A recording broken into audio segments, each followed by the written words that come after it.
Hi friends, இப்போ பார்க்க போகிற திரைப்படம் Harold and the purple crayon. இந்த படம் முழுக்க முழுக்க பார்த்திங்கன்னா ஒரு பசங்களுக்காக வந்த ஒரு ஜாலி என்டர்டைன் மூவி. இந்த படத்தை வந்து ஃபேமிலியோட அவங்க கிட்ஸோடு பார்த்தா ரொம்ப சூப்பராக இருக்கும். இது 1955 வந்து சில்ட்ரன் புக்கான கிராக்கட் ஜான்சன் எழுதினது. ஹெரால்ட் அண்ட் த பர்பிள் கிரையான்ற ஒரு கார்ட்டூன் புக்கு. இது வந்து அனிமேஷன் மாதிரி இருக்கும். இது வந்து சூப்பரான ஒரு ஸ்க்ரீன் பிளேன்னு சொல்லலாம். ஸோ இதில் வந்து ஜாக் ரிலேவி நடிச்சிருக்காரு. அவர் ஏற்கனவே வந்து பார்த்திங்கன்னா ஷசாமில் ஒரு அந்த சின்ன பையனாகி ஹீரோ ஒரு இதில் இருப்பார். அவர் பெரிய ஆள் இருந்தாலும் சின்ன பையன்ற ஒரு கேரக்டர் நடிச்சிருப்பார். இந்த படத்தில் வந்து பார்த்திங்கன்னா ஹெரால்ட்ன்ற கேரக்டரில் நடிச்சிருக்காரு. இவங்க வந்து ஒரு புக்குக்குள்ளே இருப்பாங்க. ஹெரால்ட்றவன் வந்து பார்த்திங்கன்னா ஒரு புக்கில் இருப்பான் கார்ட்டூன் கேரக்டராக. இப்போ வந்து அந்த ஒரு வயசானவரை தேடி ஓல்டு மேன்ற தேடி இந்த ஒரு பர்பிள் கலர் கிரையனோட இந்த ஹெரால்ட் வந்து மூஸ் அப்படின்ற, அதாவது மான், அப்புறம் ஒரு போர்க்குபின் அதாவது முள்ளுமன்றி, ஸோ ஹெட்ஜாக் மாதிரி இருக்க முள்ளுமன்றி 3 பேரும் வந்து உண்மையான உலகத்துக்கு வந்து ஒரு ஓல்டு மேனை தேடுவாங்க. பார்க்குற பார்க்கில் இருக்க வயசானவங்களாம் வந்து பார்த்து இது பண்ணுவாங்க. அப்புறம் பார்த்திங்கன்னா ஒரு அம்மாவும் பையனும் வருவாங்க, பிரசாத்னு. அவங்க காரில் வந்து இவங்க ஆக்சிடெண்ட் ஒரு சைக்கிள் வரைஞ்சி இவனும் அந்த மூஸும் போவாங்க. மூஸ்னா மான், அந்த காட்டு மான் மாதிரி இருக்கும். ஸோ அதில் வந்து இவங்க இடிக்க போய் அந்த லேடி வந்து இவங்களுக்கு அடைக்கலம் கொடுப்பா. அப்போ வந்து பார்த்திங்கன்னா அது வீட்டு பெயிண்ட் மாற்றுறது, அப்புறம் பையெல்லாம் வரைஞ்சி அவனுக்கு கொடுக்குறது. எது வரைகிறானோ இவன் பர்பிள் இந்த கலர் கிரையானில் எது வரைகிறானோ இந்த ஹெரால்டு அது அப்படியே வந்து அது உண்மையாக மாறிடும். ஸோ இந்த கதை தான் இது. இப்போ இவங்க வந்து அந்த புக்கிலேருந்து வெளி உலகத்துக்கு உண்மையான உலகத்துக்கு வந்து தேடுவாங்க.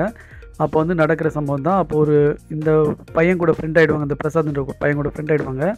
ஆனால் மறுநாள் அவங்க அம்மா என்ன சொல்லுவாங்க, இவ வந்து வேலைக்கு போகணும், டெரின்றவ அவங்க அம்மா வந்து நான் வேலைக்கு போனோம், என் பையன் வந்து படிக்க போனோம், நீங்கள் பார்த்து கிளம்புங்க, ஒரு நாள் அடைக்கலம் கொடுத்துருப்பா.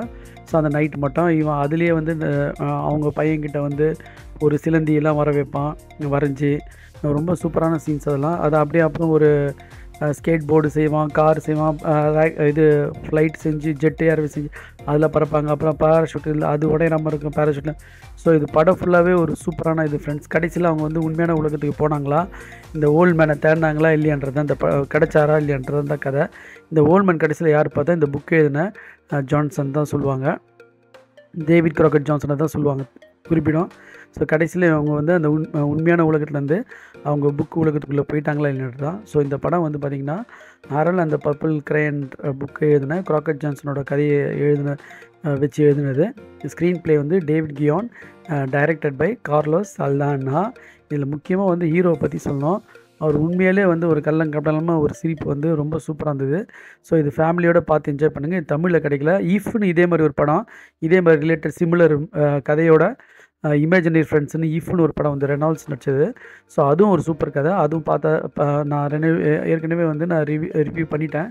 ஸோ அந்த படமும் இந்த வருஷம் வந்தது தான். ஸோ அதுவும் நீங்கள் ஃபேமிலியோடு பார்க்கலாம் கண்டிப்பாக. அதுவும் பார்த்து என்ஜாய் பண்ணுங்கள். அது வந்து மியூசிக்கு சூப்பராக இருக்கும். அது வந்து இதில் மியூசிக் வந்து பேட்டு சென்னர் பண்ணியிருக்காரு. அதில் வந்து மைக்கேல் ஜேக்சன் பண்ணியிருப்பார். இஃபில் ரொம்ப சூப்பரான ஒரு யூனிக் மியூசிக்காக நீங்கள் கேட்கலாம். ஸோ நீங்கள் பார்த்து என்ஜாய் பண்ணுங்கள். தேங்க்ஸ். இந்த வீடியோ பிடிச்சிருந்தா உங்களுக்கு நீங்கள் லைக் பண்ணுங்கள், ஷேர் பண்ணுங்கள், சப்ஸ்கிரைப் பண்ணுங்கள். நீங்கள் வீடியோ வந்து நீங்கள் சப்ஸ்கிரைப் பண்ணிட்டீங்கன்னா இல்லை நோட்டிஃபிகேஷன் பண்ணிங்கன்னா உங்களுக்கு வீடியோ அப்டேட் ஆகின்னு இருக்கணும். எந்த படம் வந்தாலும் எந்த லாங்குவேஜ் வந்தாலும் நான் தமிழில் தான் பண்ணுவேன். ஸோ பார்க்குறவங்க பார்த்து என்ஜாய் பண்ணுங்கள். Thanks friends.